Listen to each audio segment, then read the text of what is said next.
Salut à tous, je vous retrouve pour une nouvelle vidéo qui est un update lecture. Il arrive un peu tardivement parce que j'ai vraiment pas eu la motivation de lire ces temps-ci. Et puis les livres que je lisais n'étaient pas forcément très bons. Enfin, ils ne m'ont pas vraiment plu ne m'ont pas vraiment redonné envie de lire. Donc ça a été un petit peu laborieux ces derniers temps. Le mois de mars n'est vraiment pas tip top, mais je vous présente ça tout de suite. Quand j'étais à Rome, j'ai lu Le magasin des suicides de Jean Telet. C'est l'histoire d'un magasin où l'on vend toutes sortes de moyens pour se suicider, autant des poisons que des cordes, que toutes sortes de choses bizarres. Et donc c'est tenu par une famille un peu de père en fils. Et voilà, on va suivre l'histoire de cette famille dans ce magasin, les enfants, tout ça, leurs aventures. J'ai trouvé ce roman pas trop mal, j'ai trouvé l'idée de base vraiment très originale. Cependant, il y avait des aspects qui étaient un petit peu mal exploités selon moi. La fin également que j'ai trouvé un petit peu trop bâclée. J'ai pas vraiment aimé la fin. C'est une lecture sympathique qui change vraiment de ce qu'on lit d'habitude. C'était mon premier Gentelet, j'ai trouvé le style d'écriture vraiment sympathique. J'ai un autre Gentelet qui m'attend dans ma palle, donc pour ça je me fais pas trop de soucis. J'ai continué mon mois avec le deuxième tome des Carnets de Cerises, donc qui s'appelle Le livre d'Hector de Joris Chamblin et Aurélie Néré. Et là j'ai vraiment adoré cette BD. Et alors, on va retrouver Cerise qu'on avait laissée dans le premier tome. Elle va pas tarder à rentrer au collège, c'est les vacances d'été.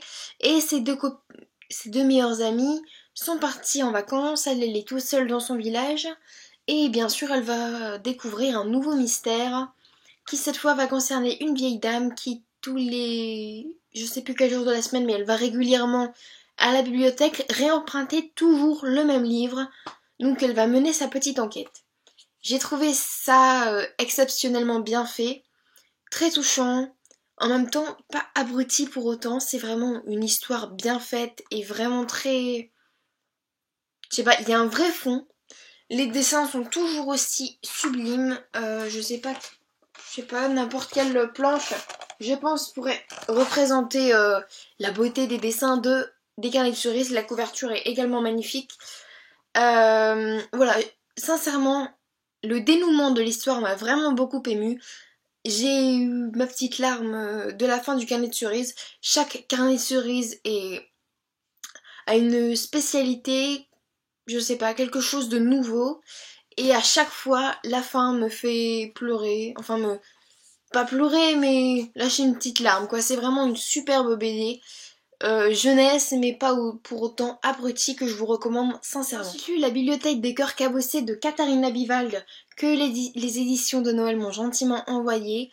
Ce livre parle d'une Suédoise qui s'appelle Sarah, qui échange des lettres avec une Américaine qui s'appelle Amy, si je me trompe pas. Amy. Amy. Et donc, elles vont entreprendre de se rencontrer, sauf que en arrivant en Amérique, Sarah va se rendre compte que Amy est morte. Voilà. Je vais m'arrêter là parce que je trouve que la quatrième de couverture dévoile beaucoup trop de choses à propos de l'histoire. Et le problème, c'est qu'il n'y a pas beaucoup plus de péripéties que ce que la quatrième de couverture raconte. Je trouve que c'est un livre qui manque cruellement d'action, c'est-à-dire que Sarah va se retrouver dans un petit village paumé. Et vraiment, je trouvais le roman parfois aussi ennuyeux que la ville où elle habite. C'est-à-dire qu'il n'y a pas vraiment de rebondissement carrément saisissant. Non, c'est vraiment toujours une routine. Malgré ça, j'ai trouvé le personnage de Sarah et les autres plutôt atypiques et plutôt sympathiques. Mais voilà, ils sont un petit peu étranges quand même, hein, je vous l'avoue. J'ai pas eu le coup de cœur du tout que les autres ont eu. Il y a d'excellentes références littéraires dans ce livre, donc si vous êtes un amoureux des livres, vous pourrez certainement vous y reconnaître parce que voilà, quand on lit beaucoup, on retrouve beaucoup de ces lectures dans ce livre. C'est vraiment quelque chose qui m'a plu. Ça par contre, c'est de croiser les titres qu'on a lus il y a 3-4 ans et ça nous les fait remettre en mémoire. Je sais pas comment dire, mais voilà. C'est quand même une ode à l'amour au livre, ça, y a pas de doute là-dessus. Franchement, J'ai bien aimé le personnage de Sarah, mais j'aurais quand même aimé qu'il y ait beaucoup plus d'action. Et voilà, c'est pépère comme livre. Si vous aimez bien les livres sans trop d'action, que ça ne vous dérange pas qu'il n'y ait pas d'action, je vous le recommande. Mais si vous êtes adepte j'ai pas envie de redire action, mais je vais redire action. Si vous êtes adepte de l'action, eh bien, détournez votre chemin parce que ça ne vous plaira pas. J'ai ensuite lu un album, on va dire. Donc, c'est l'album David Bowie de Jeff Hudson. Donc, voilà, il est très grand. Regardez, je sais pas, il fait 4 fois ma tête. C'était un album plutôt pas mal. C'est-à-dire qu'il y avait des photos pas toujours magnifiques, mais plutôt rares. J'ai pas appris énormément de choses.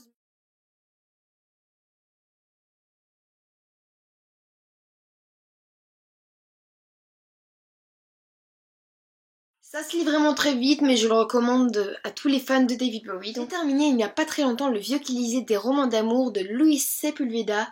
C'est la première fois que je lisais un auteur chilien. Bon, ça m'a pas changé la lecture plus que ça, mais c'est toujours sympathique. Donc, c'est l'histoire d'Antonio, qui vit un petit peu à la sauvage, qui adore les romans d'amour évidemment, et il y a une bête dont on a tué la femme et les enfants, et donc du coup, cette bête devient très dangereuse, elle est très en colère contre les humains, et elle tue tous les humains qui sont sur son passage, et Antonio, qui est quand même proche de la nature et des animaux, et un excellent chasseur, va être réquisitionné pour le surveiller, le tuer, enfin l'arrêter quoi, voilà.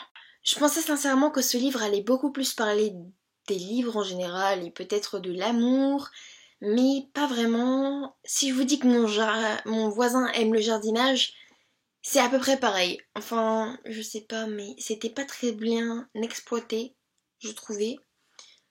C'était plutôt mignon, mais voilà, pareil que dans la bibliothèque des cœurs cabossés, c'était pas regorgeant d'action, du tout du tout, et ça m'a moyennement plu, même pas trop plu, donc je lui ai mis 9 sur 20.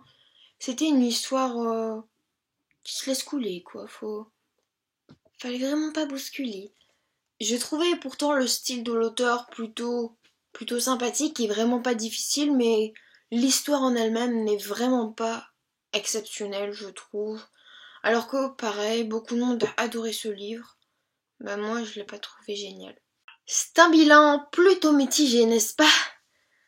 Je suis désolée de vous proposer un bilan aussi médiocre en bons avis. On va dire, après, je vais pas changer mon avis exprès pour ça, mais voilà, c'est dommage d'avoir aussi peu de bonnes lectures pour presque... je sais pas, on est le 21 mars et je vous ai pas fait de d'update lecture depuis un petit mois.